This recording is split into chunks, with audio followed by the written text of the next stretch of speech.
students, welcome to my YouTube channel ProChem. Today we will study about the oxo acids of phosphorus. First of all, oxo acid का मतलब क्या होता है? What do you mean by oxo acids? नाम से ही पता चल रहा है, एसिड है, इसका मतलब ये एक टाइप के एसिड होते हैं. ऑक्सो मीन्स ऑक्सीजन, इनके पास ऑक्सीजन होता है. इसका मतलब ऑक्सो एसिड की डेफिनेशन अगर हम कहें, एक तो इनके पास ऑक्सीजन का होना बहुत मस्ट है, और दूसरा जो इनको एसिड बनाता है, इसका मतलब जो H+ देगा, तो इसका मतलब इनके पास OH होना भी जरूरी है. ऑक्सीजन हो, OH हो, तो वो ऑक्सो एसिड होगा, क्योंकि OH ब्रेक होता है, ये O के और H के बीच के बॉन्ड ही, तो ही ये H+ आता है. ये O- रह जाता है, ये H+ आ जाता है. तो आपका एसिड इस वजह से है क्योंकि H+ दे रहा है, एसिड इस वजह से क्योंकि H+ दे रहा है, OH बॉन्ड के टूटने से, और ऑक्सीजन तो है ही, तो ऑक्सीजन और OH होने हैं, तो वो ऑक्सो एसिड होता है. अब बात करते हैं हम फॉस्फोरस के ऑक्सो एसिड्स की. फॉस्फोरस 9 टाइप्स के ऑक्सो एसिड्स दिखाता है. तो कंफ्यूज नहीं होना है, बच्चे बहुत कंफ्यूज होते हैं आप लोग इसमें. तो उसके लिए आपको सबसे पहले क्या समझना होगा कि एक्चुअली इनका मतलब क्या है. आप कोई एक एसिड को याद कर लो. फॉर एग्जाम्पल, आप सबसे पहले फॉस्फोरिक एसिड याद कर लो, क्योंकि ये नाम आपने सुना है, बहुत बार सुना है, फॉस्फोरिक एसिड. तो फॉस्फोरिक एसिड का फॉर्मूला होता है H3PO4. अब आप इसके लिए क्या लिखो?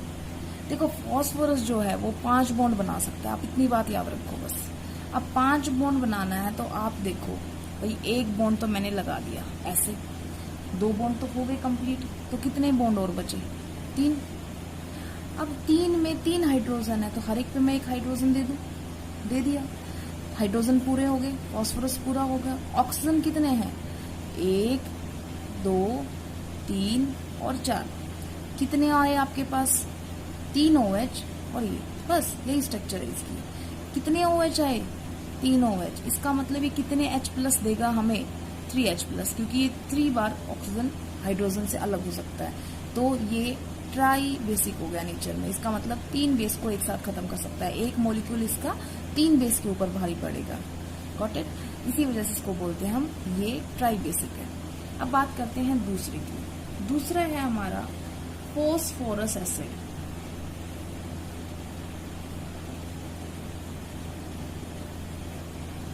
देखो, इक तब लगता है जब थोड़ा ज्यादा ऑक्सीडेशन स्टेट वाला होता है, अस जब लगता है जब वो कम ऑक्सीडेशन स्टेट वाला होता है. तो हम एक कम कर देते हैं. हम यहाँ पे 4 है ना, तो हम एक वैल्यू कम कर दी, तो हमारे पास ये आ गया H3PO3. आप इसी के हिसाब से स्ट्रक्चर बना दी कि फॉस्फोरस 5 बॉन्ड बना सकता है.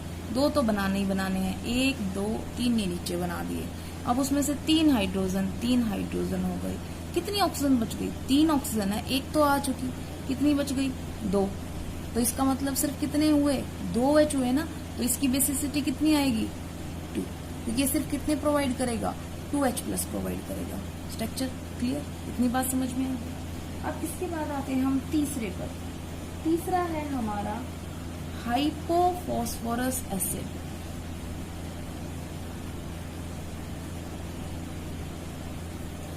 देखो बेटा, इसको ब्रेक कर लो. संधि विच्छेद सुना होगा ना, वही कर लो आप. हाइपो का मतलब होता है कम. एक ऑक्सीजन कम कर लो आप उसके फॉर्मूले से. किसके फॉर्मूले से? फॉस्फोरस. तो फॉस्फोरस एसिड का फॉर्मूला अभी आपने लिखा था H3PO3. इसमें हाइपो मतलब लेस. क्या करनी है? एक ऑक्सीजन लेस करनी है आपने. किस फॉर्मूले में से? H3PO3 में से. एक हमने ऑक्सीजन कम कर दी, तो फॉर्मूला क्या आया हमारे पास? H3PO2. राइट? इसकी स्ट्रक्चर बनानी है हमें. फॉस्फोरस वही आपके पास, ठीक है. 3 हाइड्रोजन. कितनी ऑक्सीजन? 1, 2. एक हमने पहले से बना दी, किसी एक को बना दो आप. जरूरी नहीं आप यहाँ लिखो, तीनों बराबर है. इस टाइप की स्ट्रक्चर होगी टेट्राहेड्रल. 3 नीचे और डबल बॉन्ड उससे ऊपर है. तो अब ये जो आ गया, ये कितना दे रहा है? 1H+. इसका मतलब ये कैसा हो गया? ये मोनोबेसिक है. ये मोनोबेसिक एसिड था, ये डाई बेसिक एसिड था, ये ट्राई बेसिक एसिड है. तो देखो, आप स्ट्रक्चर अगर आपको पता हो तो आप उनकी बेसिसिटी भी कैलकुलेट कर सकते हो. इतना मेरे ख्याल से समझ में आ गया होगा आपको. अब हम आगे चलते हैं फोर्थ पर. फोर्थ है हमारा पाइरोफॉस्फोरिक एसिड.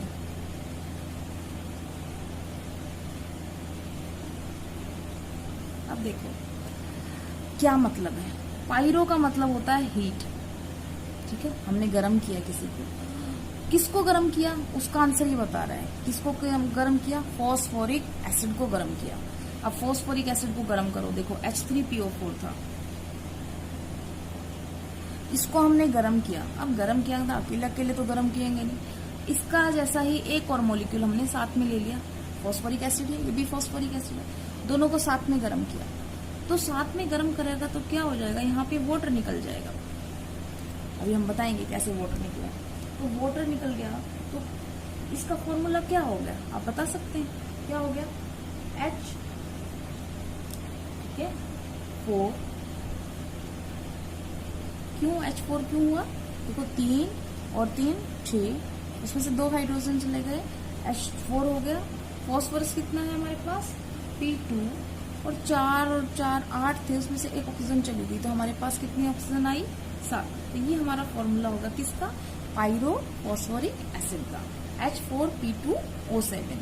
तो यहाँ पर अब इसकी शेप बनानी है, तो आप इसकी शेप के लिए मैं सिर्फ समझाने के लिए बना रही हूँ, आप अलग से शेप बना सकते हैं। देखो हम पहले ये बना लेते हैं, हमें ये तो पता ही नहीं इनसे बने, हम ये बना लेते हैं। तो हमने बना लिया, और ये शेप थोड़ी देर पहले ही आपने पढ़ी, H3 ये वाला, ठीक है, H3PO4, ठीक है, प्लस में दूसरा वाला कौन सा था हमारा? फिर से वही मॉलिक्यूल। अब देखो वाटर मॉलिक्यूल कैसे निकला है, ये OH गया, ये H गया, यहाँ से वाटर मॉलिक्यूल गायब। तो देखो अब क्या हुआ, ये वाला तो चला गया, ये तो वाटर मॉलिक्यूल निकल गया हीट करने से, तो जुड़ गया ना ये फॉस्फोरस डबल बॉन्ड ऑक्सीजन, एक बीच में यूनियन। एक्चुअली हमने इसकी प्रिपरेशन कर लिया, स्ट्रक्चर में आपने सिर्फ ये लिख के आना है, ये नहीं लिख के आना, मतलब ये लिख के आना, ये नहीं लिख के आना है, ठीक है। तो आपकी स्ट्रक्चर क्या हुई, देखो H4 1 2 3 4, P2 O7 1 2 3 4 5 6 7, this is H4P2O7, this is pyrophosphoric acid. अब इसी तरीके से हम आ जाते हैं फिफ्थ पे, और फिफ्थ है हमारा हाइपोफॉस्फोरिक एसिड। अभी थोड़ी देर पहले मैंने आपको कॉन्सेप्ट बताया था, क्या? Hypo means 1 oxygen less. अब अगर आप ऑक्सीजन लेस किस में से करोगे, देखो फॉस्फोरिक एसिड में से अगर मैंने एक ऑक्सीजन कम कर दिया तो ये तो क्या बन गया? H3PO3। अब ये तो कंपाउंड नहीं है, ये तो अलग कंपाउंड है। इसका मतलब कौन से के एसिड की बात कर रहा है, ये इसकी बात कर रहा है कि पायरोफॉस्फोरिक एसिड में से क्या कर दिया, एक ऑक्सीजन कम कर दिया। तो H4P2O7 था फॉर्मूला इसका, फॉस्फोरिक एसिड पायरो वाले का, उसमें से हमने एक ऑक्सीजन कम कर दी, तो 1 ऑक्सीजन कम करने पर हमें क्या मिला? H4P2O6। तो आपके पास ये फॉर्मूला आ गया है, H4P2O6। अब जो ये ऑक्सीजन कमी की है, ये कहाँ पर कमी की? ये फॉर्मूला सेम टू सेम है ना, इसमें से ये ऑक्सीजन हटा दो, कौन सा बॉन्ड आया? P और P के बीच में। तो ये आपने स्ट्रक्चर लिखनी है, क्या आ जाएगी? फॉस्फोरस, ये एसिथाई OH, ये भी OH, बस डायरेक्ट इनके बीच में बॉन्ड आ जाएगा। अगर आप सीधा एक बार समझ गए ना कौन सा फॉर्मूला किधर अप्लाई होता है, तो आप कोई भी स्ट्रक्चर आपके लिए मुश्किल नहीं रहेगी। 5 आपको गुजर समझ में आ गए होंगे। अब हम आते हैं नेक्स्ट 6th पे। 6 है हमारा पायरोफॉस्फोरस एसिड। देखो नाम से पता चल रहा है कि फॉस्फोरस एसिड के मॉलिक्यूल्स को हीट किया गया। तो फॉस्फोरस एसिड का फॉर्मूला क्या था? H3PO3। फिर से हमने लिख दिया H3PO3। इसमें से क्या निकाल दूं मैं? वाटर, क्योंकि पायरो का मतलब क्या होता है? हीट। अभी निकाल दिया। फॉर्मूला क्या आया हमारे पास? देखो 3 और 3 6, उसमें से 2 निकाल दिए, H4P2 3 और 3 6, उसमें से 1 कम कर दिया, तो ये कितना आ गया? H4P2O5। अब इसकी बात करते हैं हम, ये कैसा है? अब ये कैसा है उसके लिए आपको फिर से वही स्ट्रक्चर बनानी पड़ेगी।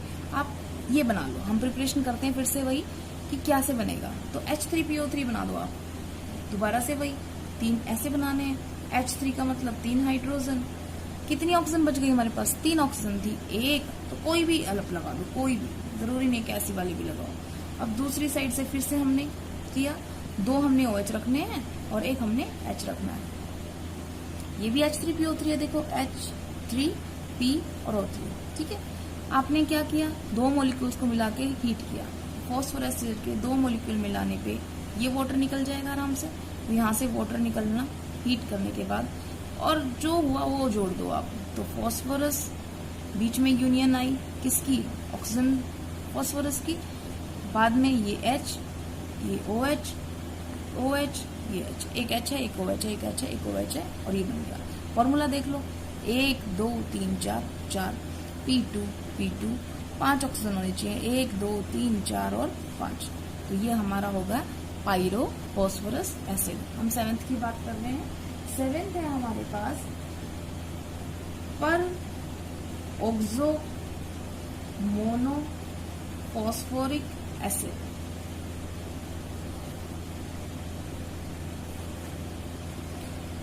अब इसका मतलब क्या है, जो आपका फॉस्फोरिक एसिड था, फॉर्मूला याद है ना आपको, बस इतना याद रखना आपने, पर ऑक्सो मोनो, मोनो का मतलब मोनोफॉस्फोरिक, मतलब 1 यूनिट ले रहा है वो फॉस्फोरिक एसिड की।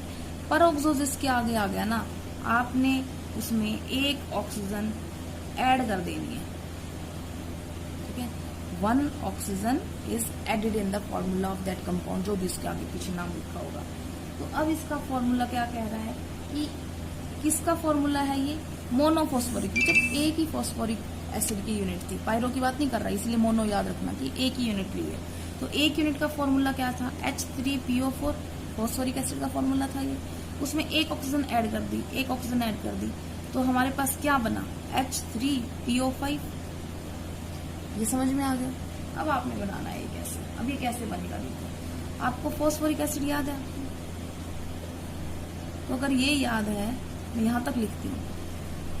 अब यहाँ तक लिखने के बाद देखो, अगर मैं H लिख दिया तो हमारा तो फिर से क्या बन जाएगा, फॉस्फोरिक एसिड। हमें क्या बनाना है, पर ऑक्सो मोनो फॉस्फोरिक एसिड। तो 1 ऑक्सीजन जो फालतू दिखानी है, हम यहाँ पर ये लिंकेज बना देंगे, H3P 1 2 3 4 5। तो ये बन गया हमारा पर ऑक्सो मोनो फॉस्फोरिक एसिड। अगर आपको फिर भी ध्यान नहीं रहेगी परोक्सो, तो आप इस तरीके से याद, आपको परऑक्साइड याद है, हाइड्रोजन परऑक्साइड, जहां पर भी परऑक्साइड आ जाता है ना, उसका मतलब होता है ऑक्सीजन ऑक्सीजन से लिंक मिलेगी आपको। इस तरीके से याद रख लो, चाहे वो Na2O2 हो, चाहे वो H2O2 हो, चाहे वो ये, तो hydrogen peroxide H2O2, sodium peroxide. तो परऑक्साइड जहाँ पे आ गया, वहां पे OO लिंकेज जरूर मिलेगा आपको, तो हमने एक OO लिंकेज बना दिया, तो it is peroxo monophosphoric acid.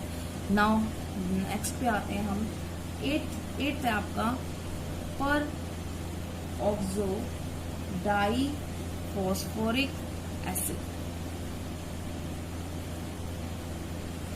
देखो अब इसने खुद ही बता दिया है कि कितनी यूनिट ली थी, डाई।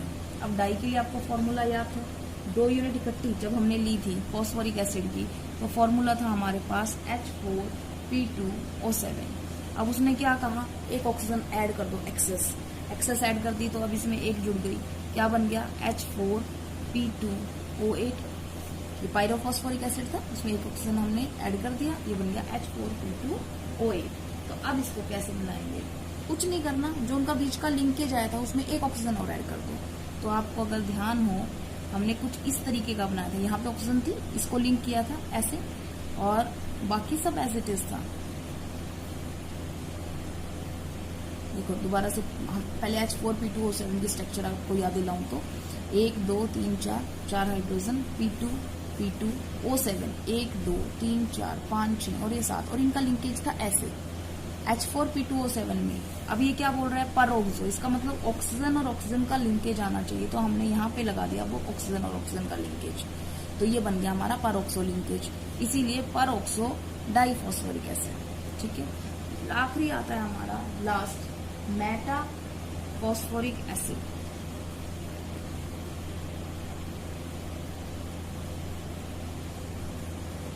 मेटाफॉस्फोरिक एसिड में आपके पास 2 ऑप्शन हो सकते हैं, ओपन चेन भी हो सकती है या साइक्लिक स्ट्रक्चर भी हो सकती है।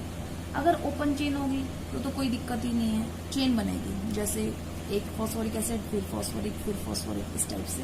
और अगर साइक्लिक होगी तो फिर साइकिल बनती है। अब फॉर एग्जाम्पल हम ओपन चेन लिखते हैं, ओपन चेन कैसे लिखेंगे, उसके लिए आपको फिर से वही समझना पड़ेगा। इसका नाम क्या सजेस्ट कर रहा है कि ये क्या है, फॉस्फोरिक एसिड। मेटा से मतलब आपने बताना है या तो साइकिल या चेन, ठीक है। तो इसका मतलब दोनों साइड से बॉन्डिंग होगी। देखो चेन कैसे जुड़ होती है, एक चेन का ये हुक है, दूसरा ऐसे जुड़ेगा, तीसरा इसके साथ जुड़ेगा। इसका मतलब एक जो कड़ी होती है वो इस साइड से भी जुड़ती है और इस साइड से भी जुड़ती है। तो इसी तरीके से ये हमारा फॉस्फोरिक एसिड की स्ट्रक्चर थी। तो इस साइड से भी जुड़ रही है और इस साइड से भी जुड़ रही है। उसके लिए मतलब क्या हो गया, एक फॉस्फोरिक एसिड हम यहाँ बना लेते हैं।